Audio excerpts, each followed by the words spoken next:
Defy convention. I think we can all agree that one of the reasons the Beatles made it so big was because they weren't like anything or anybody else. Even from an early age, they would defy convention, to quote Paul McCartney. For instance, John Lennon. Now, we all know John's story. He had that troubled childhood. He had all those tragedies. So he had all these mixed emotions, these conflicting emotions inside of him, looking for ways to get out. He was always looking for ways to express himself.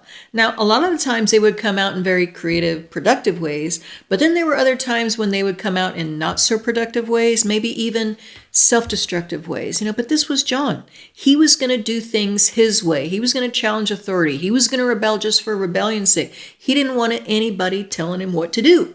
Even his loved ones like Aunt Mimi, who would say, John, do this. John, don't do that. John, be careful. John, think of the future. John didn't want all of that. John didn't want the life that was laid out in front of him. He wanted this. He wanted rock and roll. He saw that. This is what he wanted. This is where he was going. I'm going to live my life on my terms. No one's going to tell me what to do. Same thing with Paul McCartney.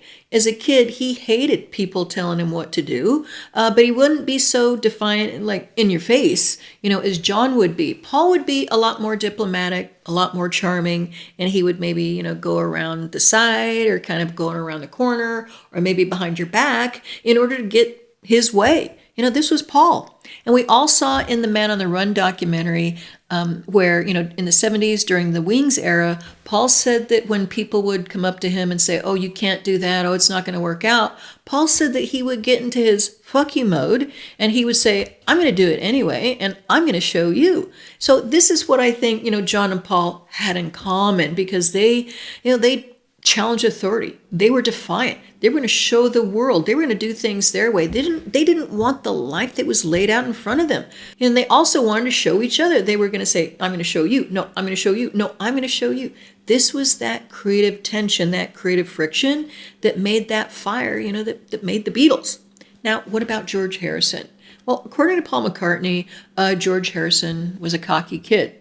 Now, that showed itself in what he wore. He did not want to conform to the dress code, wore the tight pants, wore the weird shoes, wore the weird color shirts, and had his hair all slicked back and greased back, smoked the cigarettes, didn't go to class, was basically a juvenile delinquent, sitting there in the back of the class just drawing guitars, not even going to school a lot of time. This was George. He was basically going no place. I think they were all kind of sort of juvenile delinquents, okay, just getting by.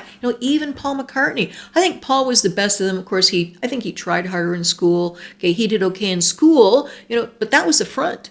In order so he could sneak around the corner and get things his way. That was Paul being the diplomat. So all three of these guys, rebellious, defiant, living life on their terms, not really giving a cheese about anything else except guitars and music and getting their way, having their voice, and to heck with anything else.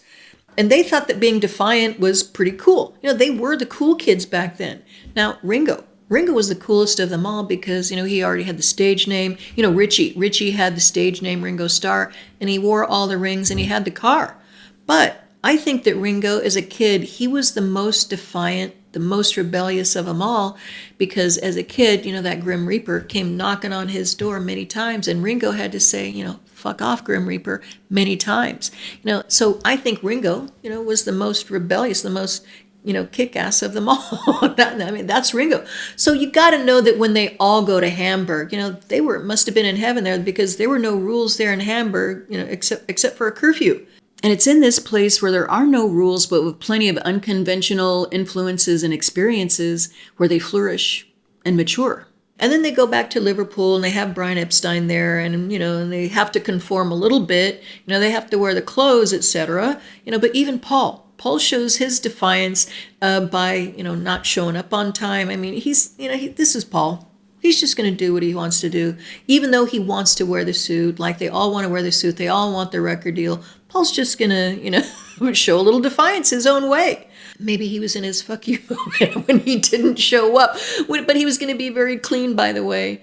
And then they go in the recording studio, And they have this other authority figure there, George Martin. Now, they want to make a record, but they're sitting there, are we still going to be cool? Are we still going to be the Beatles? Are we still going to be John, Paul, George, and Ringo if we listen to these guys, if we listen to what they have to say? We might not have that magic still. Now, that's what I think is so cool about what George Harrison did. When George Harrison basically told George Martin, I don't like your tie.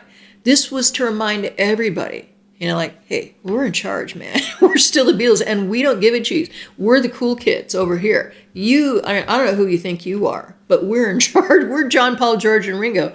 And that's just how it's going to be, man. And that is how it was, for their entire career. They had this Beatle bubble where they were always the cool kids, being defiant, being rebellious, challenging the norms, and just not conforming to anything. You just could not pin them down. What are they going to do? Everybody's trying to figure them out. In the meantime, they're just having a blast. They're just being John, Paul, George, and Ringo, just doing whatever the heck it is they want to do. And that was their career.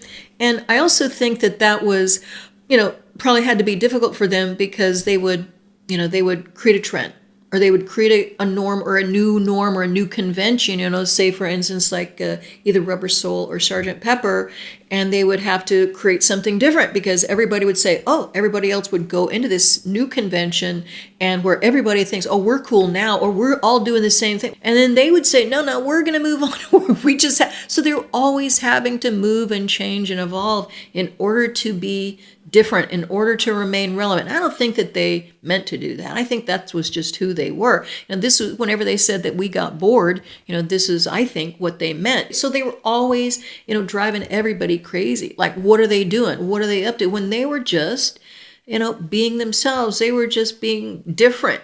And they weren't really trying to necessarily tell people something or lead people any place. They were just being themselves in that crazy place of nonconformity, of being different, where it felt really good to them, where things weren't boring. Everything outside of that bubble was boring. Now, obviously, that's what broke them up because they just ran out of room to maneuver. They kind of sort of got bored with each other and had to go and, live their different lives, etc. And they just, even after the breakup, they continued to defy convention. I mean, for crying out loud, John Lennon. In the first half of the 70s, being the spokesperson, just doing all this crazy stuff, what it was he wanted to do. And he did it again when he just kind of said, okay, I'm going to step back and I'm just going to be a house husband. So it's like totally unexpected all the time. That was just who he was. That's what they all were. And like with Paul McCartney, we just saw the Man on the Run documentary, just being all these different things. And Paul McCartney continues to defy convention, going on tour and a new album coming up, etc. George Harrison, it's like, who is this guy? Okay, he is definitely still that rebel, still that cool kid, still that delinquent, just saying, I have all these different interests. I'm just going to do whatever it is that I want to do. Yeah, I don't want to record a record. I don't want to do it this way. I'm going to do it the way that I want to do it. You don't like it? Whatever, man. I'm just going to write like a couple of FU songs in that case. Always the juvenile delinquent, always being snarky and a smart-ass thing to say, but still loving everybody in a very same, not being very serious there. And Ringo.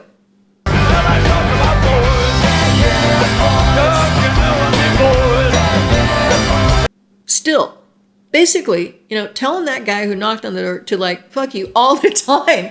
Ringo just defying convention and just like, what is he doing? Okay, he's like going to be 86 years old, our Ringo is. Just came out with another record. Fantastic record. If you ask me, like, it's been too long, gonna go on tour, I hear it's sold out. Okay, oh my God, whatever. Just keeps on going and going and going. Even like in their 80s, they're still more comfortable defying convention, being these kids. They just never grew up, so I think that's the secret that right there. In order to stay young, you just got to keep on moving. I really don't know what to tell you other than the fact that these four guys having that same defiant attitude, that attitude that said, like F you to the whole world, saying, don't tell us what to do. We're going to show you. This is how it's done. And we're the boss. This is us sitting at the cool table and no one else is going to sit here with us. We're just going to keep on moving and changing. That worked for them. And so, and it worked for them afterwards as well. Even into their solo career, and it's still working for Paul and Ringo. Paul and Ringo, they just continue to surprise us. Oh my God, God love them. And so it works for us as well. Thank you so much for being here with me today. I really and truly appreciate it. And until next time, peace and love one another. Take care. Beatles is Beatles, Beatle. In the end, it's like, oh, sod off with the Beatles, you know.